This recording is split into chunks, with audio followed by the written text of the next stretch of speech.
ఈ కౌశల్ బోధ్ ట్రైనింగ్‌లో ప్రాక్టికల్‌గా మనం ఏమేం చేయగలము దగ్గరుండి మా చేత చేయించి సేమ్ ఇలాగే యాజ్ ఇట్ ఈజ్ తీసుకెళ్ళి మన స్టూడెంట్స్ ఎవరైతే sixth class and eighth class students ఉన్నారో వాళ్ళకి కనుక అప్లై చేసినట్టయితే వాళ్ళ మైండ్ సెట్, డిసిప్లైన్ ప్లస్ వాళ్ళకి ఇంకా ఫ్యూచర్‌లో ఫర్దర్‌గా ఏమేమి చేయగలరో వాళ్ళకి మనం ఫ్రీ హ్యాండ్ ఇచ్చినట్టు అవుతుంది. ఫస్ట్ ఆఫ్ ఆల్ ఇక్కడ మేము నేర్చుకుంది ఏందంటే, ఒక స్టూడెంట్ అనే వ్యక్తికి మనము వాళ్ళని రెస్ట్రిక్షన్స్ లేకుండా ఎలా వాళ్ళ ఓన్ థాట్స్‌ని షేర్ చేసుకోవచ్చు అనేది ఫస్ట్ ఆఫ్ ఆల్ మేము ఇక్కడ నేర్చుకున్నాము. ఇలా కూడా టీచ్ చేయొచ్చు అనేది ఇక్కడ మా ఫెసిలిటేటర్స్ చాలా బాగా నేర్పించారు. మాకు చాలా యూజ్ అయిందది.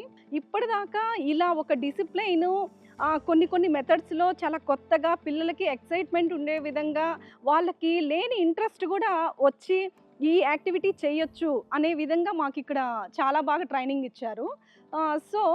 దీన్ని ఆలోచించడమే ఒక కౌశల్ బోధ్ అనేది పెట్టడము మంచి థాట్ అని మేమందరం భావిస్తున్నాము.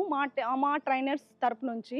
పిల్లలకి ఇంకా మంచిగా ఎలా చెప్పొచ్చు అనేది మాకిక్కడ 3 డేస్ ట్రైనింగ్ ప్రోగ్రామ్‌లో చాలా అనుకున్న దానికన్నా ఎక్కువగానే నేర్పించారు.